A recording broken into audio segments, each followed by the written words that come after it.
بسم اللہ الرحمن الرحیم۔ حضور سیدنا غوث اعظم کی پرورش نہایت ہی بابرکت ماحول میں ہوئی۔ آپ نے ابتدا میں گوشہ نشینی اختیار کی اور خود کو دنیاوی غلاظتوں سے پاک رکھا۔ آپ نے 51 برس کی عمر میں شادی کی۔ جب آپ سے اس کے بارے میں دریافت کیا گیا تو آپ نے فرمایا، جب مجھے حضور نبی کریم صلی اللہ علیہ وسلم نے نکاح کی اجازت دی تو میں نے نکاح کر لیا۔ حضور سیدنا غوث اعظم رحمۃ اللہ علیہ نے اپنی ذات کو اللہ عز و جل کی خوشنودی کے لیے وقف کر رکھا تھا۔ آپ کی راتیں جاگ کر گزرتی تھی اور ساری رات آپ مراقبہ اور مشاہدہ میں گم رہتے تھے۔ آپ کی عادت مبارکہ تھی کہ آپ سجدہ کو دراز کرتے تھے اور بیٹھ کر مراقبہ فرماتے تھے۔ اسی دوران آپ کا جسم مبارک نورانی شعاؤں کے زیر اثر ہوتا تھا اور کئی مرتبہ آپ ان نورانی شعاؤں میں غائب ہو جایا کرتے تھے۔ حضور شیخ ابو عبداللہ بن حسنین بن ابی فضل فرماتے ہیں کہ سیدنا غوث اعظم کے بعض دہقانی مریدین ہر سال آپ کے لیے گیہوں بوتے تھے اور جائز طریقہ سے اسے پالتے تھے۔ پھر آپ کے بعض مریدین اسے پیستے آپ کے لیے ہر روز 4 یا 5 روٹیاں پکاتے اور شام کو آپ کے پاس روٹیاں لے کر آتے تھے۔ آپ حاضرین میں ایک ایک ٹکڑا تقسیم کر دیتے اور جو بچ جاتا وہ اپنے لیے رکھ لیتے تھے۔ حضرت شیخ خضر حسینی سے منقول ہے کہ حضور سیدنا غوث اعظم نے ایک شکستہ دل فقیر کو دیکھا۔ آپ نے اس سے اس کی کیفیت کے متعلق دریافت کیا تو اس نے کہا کہ میں آج دریا کے کنارے گیا اور ملاح سے کہا کہ وہ مجھے دریا کے پار لے جائے۔ اس نے انکار کر دیا۔ میں اپنے اس افلاس کے سبب پریشان اور شکستہ دل ہوں۔ ابھی اس فقیر کا کلام جاری تھا کہ ایک شخص آپ کی خدمت میں حاضر ہوا اور 30 دینار آپ کی خدمت میں پیش کر دیے۔ آپ نے وہ دینار اس فقیر کو دے دیے اور فرمایا کہ اس ملاح سے کہنا کہ کسی فقیر کا سوال رد مت کیا کرے۔ حضرت شیخ معمر کا بیان ہے کہ میں نے حضور سیدنا غوث اعظم سے زیادہ کسی کو درگزر فرمانے والا نہیں دیکھا۔ آپ کی عطا کا یہ عالم تھا کہ ایک محفل میں 400 لوگوں کو ولایت کے مقام اعلیٰ تک پہنچا دیا کرتے تھے۔ بھوکوں کو کھانا کھلانا اور بیواؤں کی حاجت روائی کرنا آپ کا معمول تھا۔ جب کسی بیمار کے متعلق سنتے فوراً اس کی عیادت کے لیے تشریف لے جایا کرتے۔ فقراء کو آپ کے در سے بغیر سوال کیے عطا ہو جایا کرتا۔ حضور سیدنا غوث اعظم نے فرمایا کہ مخلوق سے کنارہ کشی سے قبل علم حاصل کرو، کیونکہ جو شخص علم کے بغیر عبادت کرتا ہے وہ اصلاح سے زیادہ فساد میں مبتلا ہو جاتا ہے۔ تمہیں چاہیے کہ شمع شریعت اپنے ہمراہ لے کر علم کی روشنی میں عمل کرو، پھر اللہ تعالیٰ تمہیں علم لدنی کا وارث بنا دے گا جس سے تم ناواقف ہو۔ تمہیں چاہیے کہ تمام اسباب و ذرائع سے تعلق منقطع کر کے رشتہ داروں اور احباب سے جدائی اختیار کر لو، تاکہ تم اپنے زہد کی وجہ سے اپنے قوت باطنی اور اپنے حسن ادب کا مشاہدہ کر سکو۔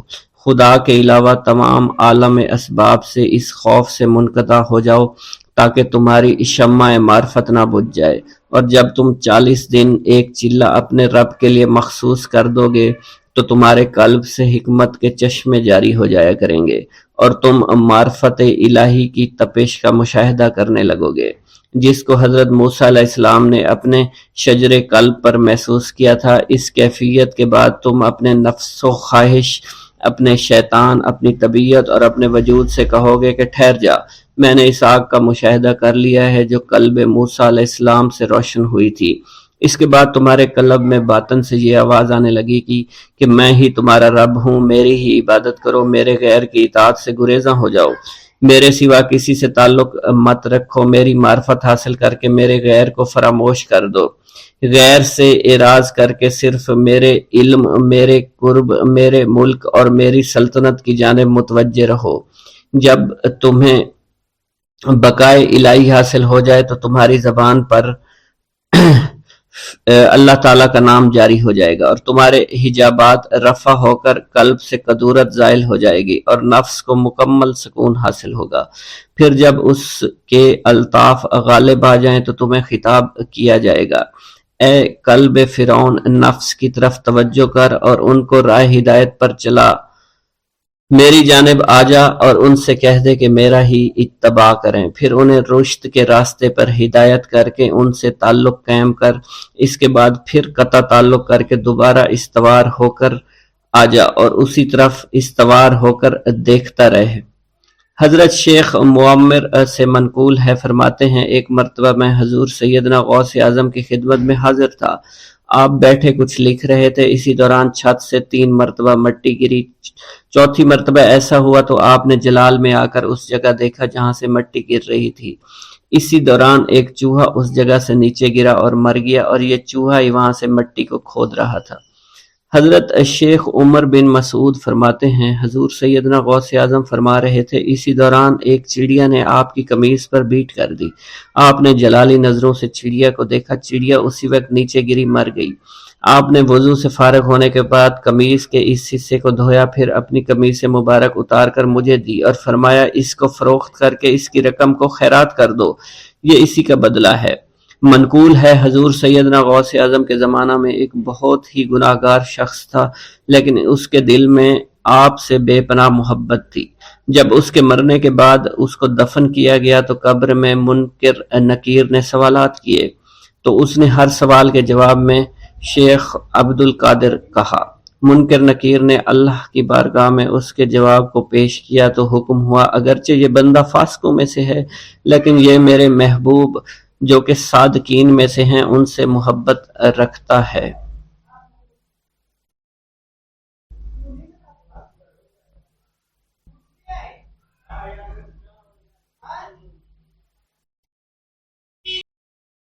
میرا یہ قدم تمام اولیاء کرام کی گردن پر ہے۔ ایک مرتبہ محلہ حلبہ میں اپنے مہمان خانے میں وعظ فرماتے ہوئے حضور سیدنا غوث اعظم پر اچانک حالت کشف طاری ہوئی۔ آپ رحمت اللہ علیہ نے فرمایا میرا یہ قدم ہر ولی اللہ کی گردن پر ہے۔ یہ ارشاد سن کر تمام اولیاء اللہ نے اپنی گردنیں جھکا دیں۔ صلحائے امت نے اس کی توضیح فرمائی ہے کہ آپ رحمت اللہ علیہ کے عہد مبارک اور بعد میں قیامت تک آپ کی عطا کے بغیر ولی اللہ ولایت کے درجے پر فائز نہیں ہو سکتا۔ سلطان الہند حضرت خواجہ معین الدین چشتی المعروف خواجہ غریب نواز اس وقت خراسان کے پہاڑوں پر مجاہدات میں مشغول تھے۔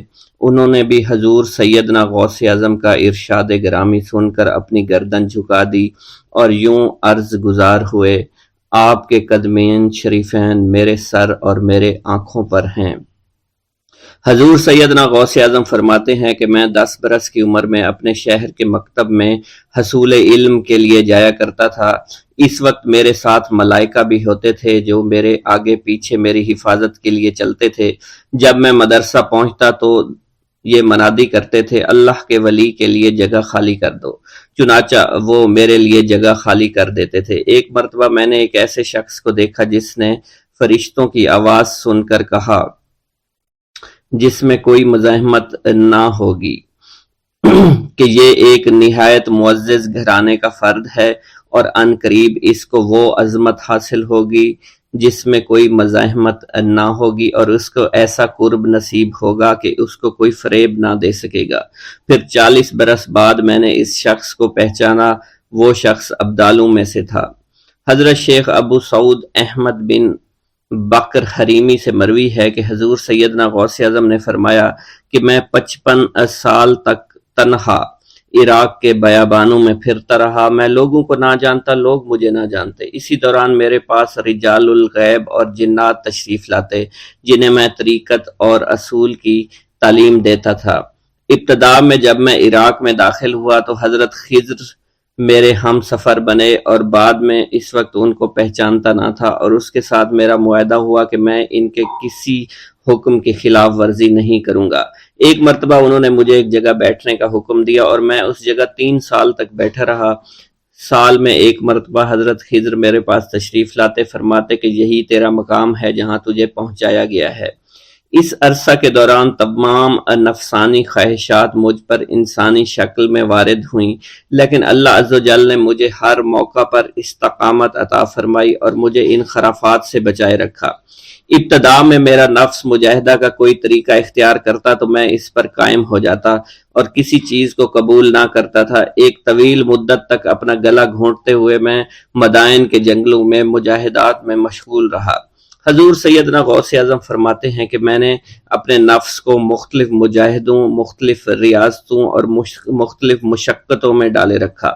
ایک سال تک میں گری ہوئی چیزیں اٹھا کر کھاتا رہا، دوسرے سال پانی پر گزارا کیا اور تیسرے سال نہ میں نے کچھ کھایا، نہ پیا اور نہ ہی سویا۔ ایک مرتبہ شدید سردی کی وجہ سے میں ایوان کسریٰ کے کھنڈرات میں سویا تو رات بھر میں 40 مرتبہ طبیعت خراب ہوئی۔ حضور سیدنا غوث اعظم فرماتے ہیں ہر سال ایک بزرگ آتے اور وہ مجھے جبہ دے کر چلے جاتے۔ اسی طرح میں نے بے شمار طریقوں سے دنیا اور نفس سے چھٹکارا پانے کی کوشش کی۔ لوگ مجھے دیوانہ سمجھتے تھے۔ میں برہنہ جسم جنگلوں میں چلا جاتا اور کانٹوں پر لوٹتا شور مچاتا تھا۔ میرا تمام بدن سے خون جاری ہو جایا کرتا تھا اور لوگ مجھے اٹھا کر شفا خانے لے جایا کرتے، جہاں میری حالت مزید بگڑ جاتی۔ ایک وقت ایسا بھی آیا جب مجھ میں اور مردہ میں کوئی فرق نہ تھا۔ لوگ کفن لے کر آئے، غسال کو بلوایا کہ وہ مجھے غسل دے دیں۔ ابھی انہوں نے مجھے غسل دینے کے لیے تختہ پر ڈالا ہی تھا کہ میری حالت درست ہو گئی۔ میں اٹھ کھڑا ہوا۔ طریقت کی ان پرخطر راہوں میں نہ تو میں کبھی خوف زدہ ہوا اور نہ کبھی میرا نفس مجھ پر غلبہ پا سکا اور نہ ہی دنیا کی آرائش مجھے حیران کر سکی۔ حضور سیدنا غوث اعظم فرماتے ہیں شیطان نے میرے گرد بے شمار جال بچھائے۔ جب میں نے اس سے کہا کہ یہ کیا ہے تو اس نے کہا یہ دنیاوی چیزیں ہیں اور میں ان جالوں سے تم جیسوں کو شکار کرتا ہوں۔ میں نے 1 سال تک شیطان کا مقابلہ کیا، اس کے بچھائے ہوئے تمام جالوں کو ختم کر دیا۔ اس کے بعد میرے سینے کو کھول دیا گیا اور مجھ پر بے شمار خلائق ظاہر ہوئے۔ حضور سیدنا غوث اعظم فرماتے ہیں میں نے دریافت کیا کہ یہ علائق کیسے ہیں؟ جواب ملا کہ یہ خلق کے اسباب ہیں جو تم سے ملے ہوئے ہیں۔ میں سال بھر ان کی جانب متوجہ رہا، یہاں تک کہ وہ مجھ سے جدا ہو گئے۔ جب مجھ پر میرا باطن ظاہر کیا گیا تو میں نے اپنے قلب کو بہت سے علائق سے ملوث پایا۔ میں نے دریافت کیا کہ یہ علائق کیا ہیں؟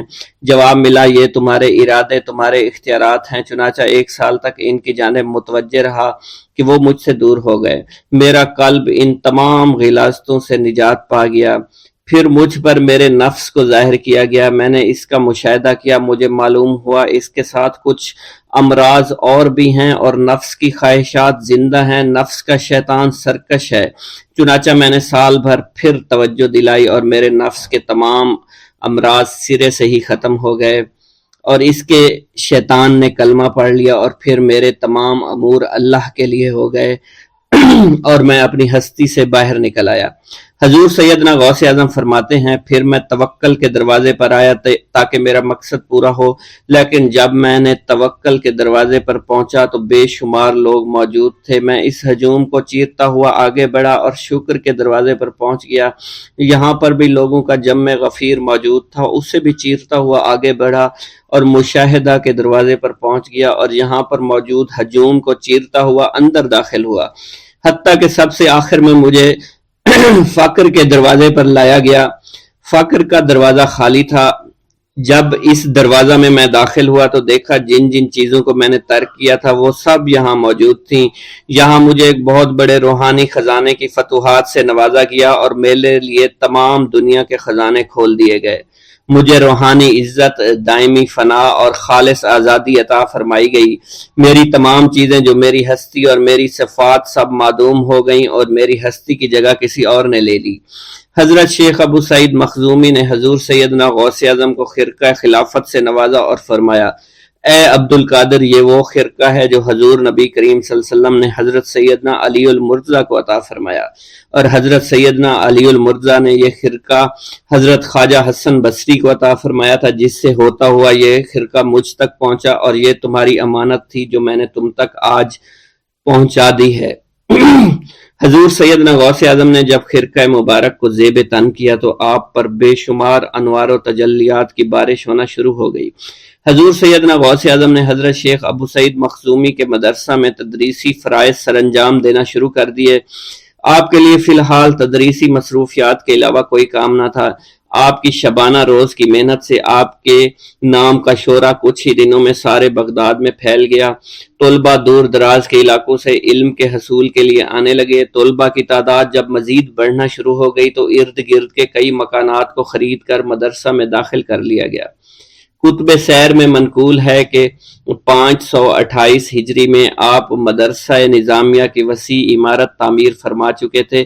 اس مدرسہ کی تعمیر میں آپ نے بحیثیت مزدور بھی حصہ لیا تھا۔ حضرت شیخ ابو الخشاب سے مروی ہے کہ میں جوانی میں جب علم نحو پڑھ رہا تھا تو لوگوں نے مجھے حضور سیدنا غوث اعظم کے پاس جانے کا مشورہ دیا اور اس کی وجہ سے مجھے بھی اشتیاق ہوا کہ میں آپ کا واعظ سنوں۔ ایک مرتبہ کچھ لوگوں کے ہمراہ آپ کی مجلس میں دوستوں کے ہمراہ حاضر ہوا۔ آپ نے میری جانب توجہ کرتے ہوئے فرمایا، ہماری صحبت اختیار کر لو۔ چنانچہ میں نے آپ کے فرمان کے مطابق آپ کی صحبت کو اختیار کر لیا۔ آپ نے مجھے علم نحو کے علاوہ علوم عقلیہ اور تقلد حاصل کیے جس سے مجھے کوئی واقفیت پہلے نہیں تھی۔ 1 سال کے عرصہ میں آپ کی نظر کرم سے میں نے وہ علوم حاصل کر لیے جو گزشتہ اتنی عمر گزارنے کے باوجود بھی مجھے حاصل نہیں ہوئے تھے۔ منقول ہے حضرت شیخ بقا بن بطو، شیخ علی بن ہیتی اور شیخ کیلوی جب حضور سیدنا غوث اعظم کے مدرسہ میں آتے تو جھاڑو دیا کرتے تھے اور چھڑکاؤ کرتے تھے، لیکن آپ کی اجازت کے بغیر کبھی اندر داخل نہ ہوتے تھے۔ اجازت ملنے کے بعد آپ حضرات اندر داخل ہوتے اور اجازت ملنے پر ہی بیٹھتے تھے۔ آپ سے امان طلب کرتے اور امان مل جانے کے بعد مؤدب ہو کر بیٹھ جاتے۔ جس وقت آپ کہیں جانے کا ارادہ کرتے تو یہ حضرات سواری کے ہمراہ چلتے۔ آپ انہیں اس فعل سے منع فرمایا کرتے تھے اور کہتے تھے کہ ہمیں آپ کے ذریعے قرب الہی حاصل ہوا ہے۔ حضرت شیخ محمد قائل الادنیٰ سے مروی ہے کہ ایک مرتبہ حضور سیدنا غوث اعظم سے دریافت کیا گیا کہ آپ کی بزرگی اور عظمت کا راز کیا ہے۔ آپ نے فرمایا کہ میں کبھی جھوٹ نہیں بولتا اور کبھی کسی سے کذب بیانی نہیں کرتا۔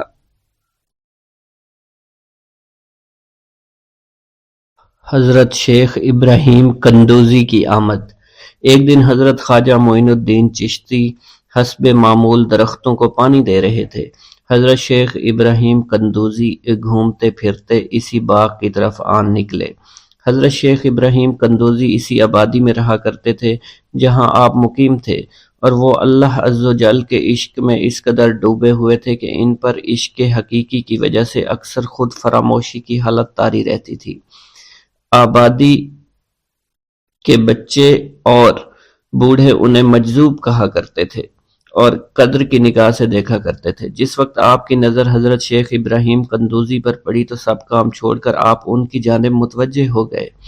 آگے بڑھ کر خوش آمدید کہا اور دست مبارک کو بوسہ دیا، پھر نہایت عزت اور احترام کے ساتھ ایک سایہ دار درخت کے نیچے بٹھایا۔ ان دنوں انگوروں کا موسم تھا، کچھ پکے ہوئے خوشے بیلوں سے اتار کر آپ کی خدمت میں پیش کیے اور خود باادب ہو کر دو زانوں بیٹھ گئے۔ حضرت شیخ ابراہیم قندوزی کو حضرت خواجہ معین الدین چشتی کی مہمان نوازی کا انداز بہت پسند آیا۔ آپ کا یہ ادب بہت بھلا محسوس ہوا۔ حضرت شیخ ابراہیم قندوزی پہچان گئے کہ یہ بچہ نہایت ہونہار اور راہ حق کا متلاشی ہے۔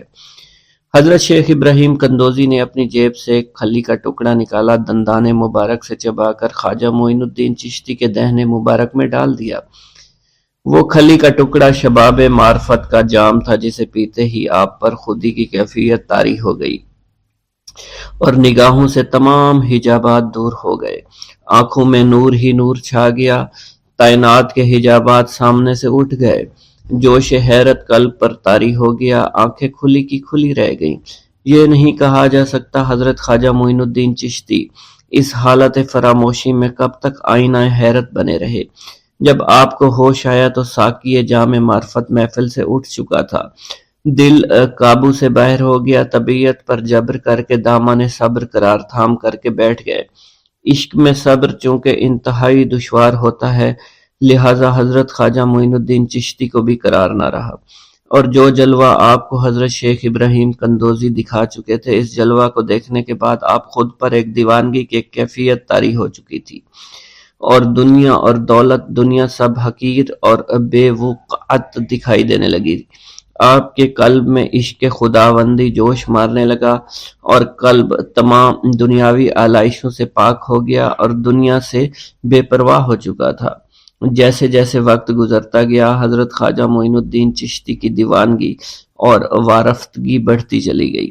آپ نے حضرت شیخ ابراہیم قندوزی کے ہاتھوں جام معرفت پینے کے تیسرے دن ہی اپنی تمام املاک فروخت کر کے اس رقم کو راہ خدا میں خرچ کر دیا، اور خود معمولی ساز راہ لیا، اور اپنے وطن اور اپنے عزیز و اقارب اور رفقا کی محبت کو خیر باد کہہ کر چل دیے۔ محبوب حقیقی کے سچے عاشقوں کا یہ دستور رہا ہے کہ وہ قرب یار پانے کے لیے سب سے پہلے علوم ظاہری کا زینہ طے کیا کرتے ہیں، پھر عمل کی دشوار گزار منزلوں کو طے کر کے علوم باطنی سیکھتے ہیں، تب کہیں جا کر انہیں جلوہ محبوب دکھائی دیتا ہے۔ خواجہ معین الدین چشتی نے بھی اپنے مطلوب تک رسائی کے لیے یہی راستہ اختیار کیا۔ اس زمانہ میں ترکستان کی سرحد پر واقع سمرقند اور بخارا کے عظیم الشان دارالعلوم عالمگیر شہرت رکھتے تھے۔ مشرق و مغرب کے ہزاروں طلبہ ہر سال علم کی دولت سے مالا مال ہونے کے لیے ان دارالعلوم کا رخ کیا کرتے تھے۔ حضرت خواجہ معین الدین چشتی نے تحصیل علوم و فنون کے لیے سمرقند بخارا کا انتخاب کیا۔ بخارا پہنچ کر آپ علم حاصل کرنے میں مشغول ہو چکے تھے۔ اگرچہ حضرت خواجہ معین الدین چشتی کی صغیر سنی کی تعلیم کے متعلق کسی سوانح نگار نے قلم کو جنبش نہیں دی کہ والدین نے آپ کو گھر میں ابتدائی تعلیم دی تھی، مگر سادات خراسان کے مقتدر خاندانوں سے تعلق اور عارف و کامل صاحب فضل و کمال باپ کی گود میں پرورش پانے والے حضرت خواجہ معین الدین چشتی بھلا کیوں کر ان پڑھ رہ سکتے تھے۔ حالات و واقعات کے سیاق و سباق میں غور کرنے سے معلوم ہوتا ہے کہ آپ نے اگرچہ زیادہ تعلیم تو نہیں، کم از کم قرآن مجید کی تعلیم اور علوم مروجہ کی ابتدائی کتابیں ضرور پڑھی ہوں گی، اور یہ بات بھی بعد از قیاس نہیں کہ قرآن مجید کے کچھ سپارے بھی حفظ کیے ہوں۔ بہرحال بخارا پہنچنے سے پہلے آپ نوشت خواندند سے واقف ضرور تھے۔ حضرت خواجہ معین الدین چشتی بخارا کے تمام علماء فضلاء کے حلقہ درس میں شریک ہوئے۔ تذکروں اور سوانح عمری کے مطالعہ سے یہ پتہ نہیں چلتا ہے کہ آپ نے کن کن اساتذہ کے سامنے زانوئے تلمند طے کیا، مگر آپ کے اساتذہ میں حضرت مولانا حسام الدین بخاری خصوصیت کے ساتھ قابل ذکر ہیں، جنہوں نے آپ کو دستار فضیلت عطا فرمائی۔ حضرت مولانا حسام الدین بخاری کی دستگاہ سے آپ نے علوم ظاہری کی تکمیل فرمائی۔ 23 سے 24 برس کی عمر میں علوم ظاہری کی تکمیل کے بعد صفائی قلب اور تزکیہ نفس کا ضروری سامان حضرت خواجہ معین الدین چشتی کو باہم پہنچ گیا تھا، مگر قلب جس تسکین کا متلاشی تھا وہ نصیب نہ ہوئی، اور جس محبوب کو جی بھر کر دیکھنے کی آرزویں دل میں چوٹکیاں لے رہی تھی، اس تک ابھی رسائی نہیں ہوئی تھی۔ عشق اور مشق چھپائے نہیں چھپتا، عشق کی آگ حضرت خواجہ معین الدین چشتی کے تن اور من کو جلا رہی تھی۔ تعلیم کی ہوا نے اس آگ کے شعلوں کو اور بھی تیز کر دیا، محبت کا ذوق بڑھ رہا تھا، عشق کے جذبات بھڑک رہے تھے۔ بالآخر جب بے قراری جنون کی حد کو پہنچی، آپ جانب عراق روانہ ہوئے۔ قصبہ سبحان پہنچ کر حضرت شیخ نجم الدین کبرا سے ملاقات ہوئی، اور 15 دن آپ نے حضرت شیخ نجم الدین کبرا کے ہاں قیام فرمایا۔ سبحان سے روانہ ہو کر سنجان سے روانہ ہو کر حضرت خواجہ معین الدین چشتی بغداد شریف روانہ ہو گئے۔ ان دنوں حضور سیدنا غوث اعظم قصبہ جبل میں تشریف فرما تھے۔ یہ قصبہ کوہ جودی کے دامن میں آباد تھا، جہاں طوفان نوح کے وقت حضرت نوح کی کشتی آ کر رکی تھی۔ آپ حضور سیدنا غوث اعظم کی صحبت اور زیارت سے مشرف ہوئے۔ اس وقت آپ کی ابتدائی حالت تھی۔ حضور سیدنا غوث اعظم نے آپ کے حق میں دعائے خیر فرمائی۔ اس وقت آپ کی ابتدائی حالت تھی۔ حضور سیدنا غوث اعظم نے آپ کے حق میں دعا فرمائی۔ انہوں نے بشارت دی کہ آپ مقتدائے روزگار ہوں گے۔ خلق اللہ آپ سے فیض یاب ہو گئی۔ آپ نے حضور سیدنا غوث اعظم کے پاس کچھ عرصہ قیام کیا اور واپس تشریف لے گئے۔ خطبہ کا آغاز حمد و ثنا سے کیا کرتے تھے۔ حضور سیدنا غوث اعظم کے صاحبزادے حضرت شیخ سید عبد الرحمن فرماتے ہیں کہ والد بزرگوار اپنے وعظ کے دوران الحمدللہ رب العالمین کہہ کر خاموش ہو جاتے اور دوبارہ کہہ کر سکوت فرماتے تھے، اور تیسری مرتبہ کہنے کے بعد کچھ دیر توقف فرماتے، اور آپ کی محفل میں تمام اولیاء حاضر و ناظر اور خاموش ہو جایا کرتے تھے۔ پھر آپ کی محفل میں اولیاء ملائکہ ایک کثیر تعداد میں آ جاتے جو محفل کے بعد نظر نہیں آیا کرتے تھے۔ آپ اپنے خطاب کو یوں شروع فرماتے: تمام تعریفیں اللہ کے لیے ہیں، اس کی مخلوق کی تعداد اس کے عرش کے وزن کے مطابق، اور بے حد تعریفیں جس سے اس کی ذات راضی ہو جائے، اس کے کلمات کی روشنی کے مطابق، اس کے علم کے مطابق، اس کی مرضی اور منشا کے مطابق، اور اس کی مخلوق کے مطابق جسے اس نے پیدا کیا وہی عالم الغیب ہے، رحمان و رحیم ہے۔ میں گواہی دیتا ہوں اس کے سوا کوئی عبادت کے لائق ہی نہیں ہے، اور تمام کائنات اس کی تخلیق ہیں، تمام تعریفیں اسی کے لیے ہیں۔ وہ زندہ ہے، ہمیشہ زندہ رہے گا، اسے موت نہیں آتی بلکہ وہ مارتا ہے۔ تمام بھلائیاں اسی کے لیے ہیں، اور واحد ہے، یکتا ہے، کوئی شریک نہیں ہے، کوئی وزیر نہیں ہے۔ اس نے نہ کسی کو جنا ہے اور نہ ہی اسے کسی نے جنا ہے۔ وہ بلند و بالا ہے، اس جیسا کوئی نہیں۔ میں اس کی گواہی دیتا ہوں حضور نبی کریم صلی اللہ علیہ وآلہ وسلم اللہ کے رسول، اللہ کے پیغمبر ہیں۔ وہ تمام مخلوقات سے افضل ہیں۔ اللہ عز و جل نے ان کی ہدایت دے کر ان کو بھیجا تاکہ وہ دین اسلام کو تمام ادیان پر بلند کریں، خواہ مشرکین اس کو برا سمجھیں۔ اللہ راضی ہو خلیفہ اول حضرت سیدنا ابو بکر صدیق سے، جن کی تائید حق کے ساتھ تھی، جن کو حضور نبی کریم نے عقیق کا لقب دیا، جو پاک تھے، پاکیزہ نسل سے تعلق رکھتے تھے، جنہوں نے ہر موقع پر حضور نبی کریم صلی اللہ علیہ وسلم کی حمایت کی اور ان کی تصدیق فرمائی، اور اب بھی نبی کریم کے ہمراہ ابدی آرام فرما رہے ہیں۔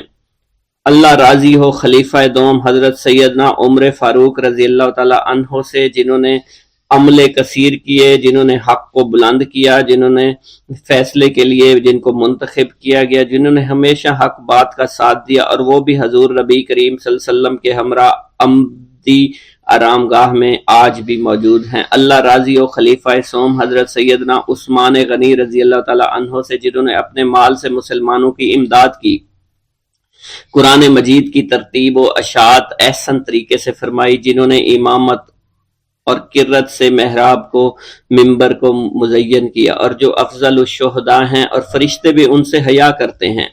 اللہ راضی ہو خلیفہ چہارم حضرت سیدنا علی المرتضیٰ سے، جو شجاعت و جواں مردی میں بے مثل ہیں، حضور نبی کریم صلی اللہ علیہ وسلم کے چچا زاد بھائی اور داماد ہیں۔ آپ دین اسلام کے امام و عالم ہیں، اور جن کے لیے حضور نبی کریم صلی اللہ علیہ وسلم نے فرمایا کہ میں تم پر فدا ہو جاؤں۔ اللہ راضی ہو حسنین کریمین حضرت سیدنا امام حسن امام حسین سے، جن کی نیکیاں تا حشر قائم رہنے والی ہیں اور جن کے مراتب بے مثل ہیں۔ اللہ نے ان کے قلوب کو نیکیوں کی جانب مائل کیا۔ اے اللہ تو ہمارے رازوں اور دلی کیفیات سے واقف ہے، ہمیں ہر عمل کرنے اور برائی سے بچنے کی توفیق عطا فرما، اور ہمیں گناہوں کی لذت سے بچا، ہمیں اپنے ما سوا سے محفوظ رکھ اور اپنی مشغولیت عطا فرما۔ بے شک اللہ کے سوا کوئی عبادت کے لائق نہیں، جو چاہتا ہے وہی ہوتا ہے، اور وہی قوی اور وہی عظیم ہے۔ اے اللہ ہمیں غفلت سے بچا اور ہمارے اوپر وہ بوجھ نہ ڈال جو تو نے پہلی امتوں پر ڈالا۔ اے ہمارے رب العالمین ہمیں معاف فرما اور ہماری مغفرت عطا فرما، کیونکہ تو ہی ہمارا رب ہے، تو ہی ہمارا مولا ہے، آمین۔ حضرت شیخ عبداللہ جبائی کا قول ہے کہ حضور سیدنا غوث اعظم رحمت اللہ علیہ نے مجھ سے ارشاد فرمایا کہ میرے نزدیک کھانا کھلانا اور حسن اخلاق افضل اور اعلیٰ ہیں۔ آپ کے پاس کبھی پیسہ نہیں ٹھہرا کرتا تھا، اگر صبح کے وقت آپ کے پاس 1000 دینار آ جاتے تو شام تک وہ غریبوں اور محتاجوں میں تقسیم ہو جایا کرتے تھے۔ حضور سیدنا غوث اعظم کی پرورش نہایت ہی بابرکت ماحول میں ہوئی۔ آپ نے ابتدا میں گوشہ نشینی اختیار کی اور خود کو دنیاوی غلاظتوں سے پاک رکھا۔ آپ نے 51 برس کی عمر میں شادی کی۔ جب آپ سے اس بارے میں دریافت کیا گیا تو آپ نے فرمایا، جب مجھے حضور نبی کریم صلی اللہ علیہ وسلم نے نکاح کی اجازت دی تو میں نے نکاح کر لیا۔ حضور سیدنا غوث اعظم نے اپنی ذات کو اللہ عز و جل کی خوشنودی کے لیے وقف کر رکھا تھا۔ آپ کی راتیں جاگ کر گزرا کرتی تھی اور ساری رات آپ مراقبہ اور مشاہدہ میں گم ہوا کرتے تھے۔ آپ کی عادت مبارکہ تھی کہ آپ سجدہ کو دراز کیا کرتے تھے اور بیٹھ کر مراقبہ فرمایا کرتے تھے۔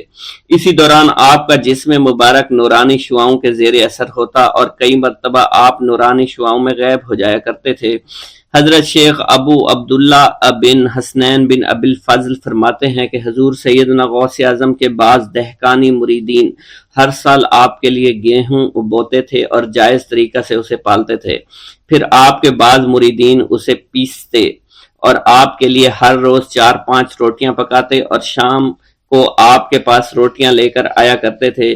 آپ حاضرین میں ایک ایک ٹکڑا تقسیم کر دیتے اور جو بچ جاتا وہ اپنے لیے رکھ لیا کرتے تھے۔ حضرت شیخ خضر حسنی سے منقول ہے، حضور سیدنا غوث اعظم ایک شکستہ دل فقیر کو دیکھا۔ آپ نے اس سے اس کی کیفیت کے متعلق دریافت کیا تو اس نے کہا کہ میں آج دریا کے کنارے گیا اور ملاح سے کہا مجھے دریا کے پار لے جائے۔ اس نے انکار کر دیا۔ میں اپنے اس افلاس کے سبب پریشان اور شکستہ دل ہوں۔ ابھی اس فقیر کا کلام جاری تھا کہ ایک شخص آپ کی خدمت میں حاضر ہوا اور 30 دینار آپ کی خدمت میں پیش کیے۔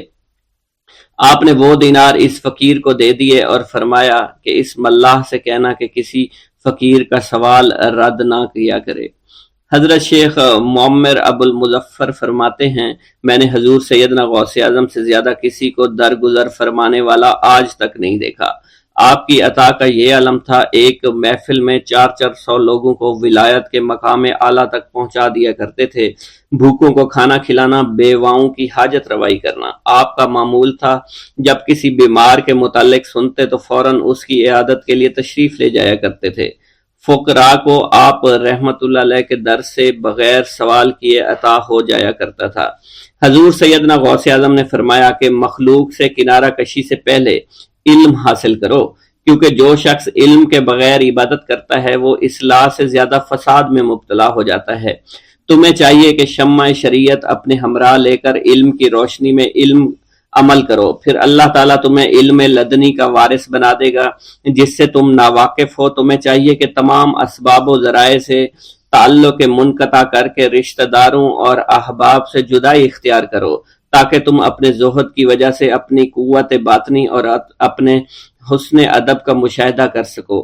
خدا کے علاوہ تمام عالم و اسباب سے اس خوف سے منقطع ہو جاؤ تاکہ تمہاری شمع معرفت نہ بجھ جائے، اور جب تم 40 دن اپنے رب کے لیے مخصوص کر دو گے تو تمہارے قلب سے حکمت کے چشمے جاری ہو جائیں گے اور تم معرفت الہی کی تپش کا مشاہدہ کرنے لگے گے جس کو حضرت موسیٰ علیہ السلام نے اپنے شجر قلب پر محسوس کیا تھا۔ اس کیفیت کے بعد تم اپنے نفس و خواہش، اپنے شیطان سے، اپنی طبیعت اور اپنے وجود سے کہو گے کہ ٹھہر جا، میں نے اس آگ کا مشاہدہ کر لیا ہے جو قلب موسیٰ علیہ السلام پر روشن ہوئی تھی۔ اس کے بعد تمہارے قلب میں باطن سے یہ آواز آنے لگے گی کہ میں ہی تمہارا رب ہوں، میری ہی عبادت کرو، میرے غیر کی اطاعت سے گریزاں ہو جاؤ، میرے سوا کسی سے تعلق مت رکھو، میری معرفت حاصل کر کے میرے غیر کو فراموش کرو، غیر سے اعراض کر کے میرے علم، میرے قرب، میرے ملک اور میری سلطنت کی جانب متوجہ رہو۔ جب تمہیں بقا الہی حاصل ہو جائے تو تمہاری زبان پر اندہ جاری ہو جائے گا اور تمام حجابات رفع ہو کر قلب سے کدورت زائل ہو جائے گی اور نفس کو مکمل سکون حاصل ہو جائے گا۔ پھر جب اس کے الطاف غالب ہو جائیں گے تو تمہیں خطاب کیا جائے گا، اے قلب، فرعون نفس کی طرف توجہ کر اور اس کو راہ ہدایت پر چلاتا ہوا میری جانب آ لے اور اس سے کہہ دے کہ میرا ہی اتباع کریں، پھر انہیں رشد کے راستے پر ہدایت کر کے اس سے تعلق قائم کر اور اس کے بعد پھر قطع تعلق کر کے دوبارہ استوار کر لے اور اسی طرح سے کرتا رہے۔ حضرت شیخ و معمر سے منقول ہے، فرماتے ہیں ایک مرتبہ میں حضور سیدنا غوث اعظم شیخ عبد القادر جیلانی رحمۃ اللہ علیہ کی خدمت میں حاضر تھا۔ آپ بیٹھے کچھ لکھ رہے تھے، اسی دوران چھت سے 3 مرتبہ مٹی گری، چوتھی مرتبہ ایسا ہوا آپ نے جلال میں آ کر اس جگہ دیکھا جہاں سے مٹی گر رہی تھی، اسی دوران ایک چوہا اس جگہ سے نیچے گرا اور مر گیا، یہ چوہا ہی وہاں سے مٹی کھود رہا تھا۔ حضرت شیخ عمر بن مسعود بزاز فرماتے ہیں حضور سیدنا غوث اعظم وضو فرما رہے تھے، اسی دوران ایک چڑیا نے آپ کی قمیض پر بیٹ کر دی، آپ نے جلالی نظروں سے چڑیا کو دیکھا، وہ چڑیا اسی وقت نیچے گری مر گئی۔ آپ نے وضو سے فارغ ہونے کے بعد قمیض کے اس حصے کو دھویا اور پھر اپنی قمیض مبارک اتار کر مجھے دی اور فرمایا اس کو فروخت کر کے اس کی رقم کو خیرات کر دو، یہ اس کا بدلہ ہے۔ حضور سیدنا غوث اعظم کے زمانہ میں بہت ہی گناہگار شخص تھا، اس کے دل میں آپ سے بے پناہ محبت تھی۔ جب اس کے مرنے کے بعد دفن کیا گیا تو قبر میں منکر نکیر نے سوالات کیے تو اس نے سوال کے جواب میں عبد القادر جواب دیا۔ منکر نکیر نے اللہ کی بارگاہ میں اس کے جواب کو پیش کیا، حکم ہوا اگرچہ یہ بندہ فاسقوں میں سے ہے لیکن یہ میرے محبوب سید عبد القادر جو کہ صادقین میں سے ہیں ان سے محبت رکھتا ہے۔ بغداد کے محلہ باب العز کے قبرستان میں سے ایک قبر سے مردہ کے چیخنے کی آواز آنے لگی۔ لوگوں نے حضور سیدنا غوث اعظم کی خدمت میں عرض ہو کر عرض کیا، آپ نے دریافت کیا کیا صاحب قبر نے مجھ سے خرقہ پہنا؟ لوگوں نے عرض کیا ہمیں اس کا علم نہیں۔ آپ نے دریافت کیا کیا یہ میری محفل میں کبھی شریک ہوا؟ ہمیں اس کا علم نہیں۔ آپ نے پھر دریافت کیا کیا کبھی میرے پیچھے نماز پڑھی؟ نہیں معلوم۔ آپ نے مراقبہ فرمایا اور آپ کے چہرہ مبارک پر جلالیت کے آثار نمودار ہو گئے۔ بعد ازاں آپ نے چہرہ مبارک پر وقار ظاہر ہوا اور آپ نے فرمایا کہ اس شخص نے میری زیارت کی، مجھ سے حسن ظن رکھا، اسی وجہ سے اللہ نے اس پر رحم فرما دیا ہے، چنانچہ اس کے بعد کبھی قبر سے آواز نہیں آئی۔ منقول ہے حضرت شیخ ابو الحسن علی بن وہب ازجی بیمار ہو گئے، حضور سیدنا غوث اعظم عیادت کے لیے تشریف لائے تو آپ نے وہاں ایک قمری اور ایک کبوتری کو دیکھا۔ حضرت شیخ ابو الحسن نے آپ سے عرض کی کہ یہ کبوتری 6 ماہ سے انڈے نہیں دے رہی اور قمری 9 مہینے سے بول نہیں رہی۔ آپ نے کبوتری سے فرمایا تو اپنے مالک کو فائدہ پہنچا اور قمری سے فرمایا تو اپنے خالق کی تسبیح کر۔ چنانچہ قمری نے اسی وقت کوکو کرنا شروع کر دیا، یہاں تک کہ بغداد کے لوگ اس کی آواز سننے کے لیے جوق در جوق جمع ہونا شروع ہو گئے اور کبوتری نے بھی انڈے دے دیے اور ان سے بچے نکلے۔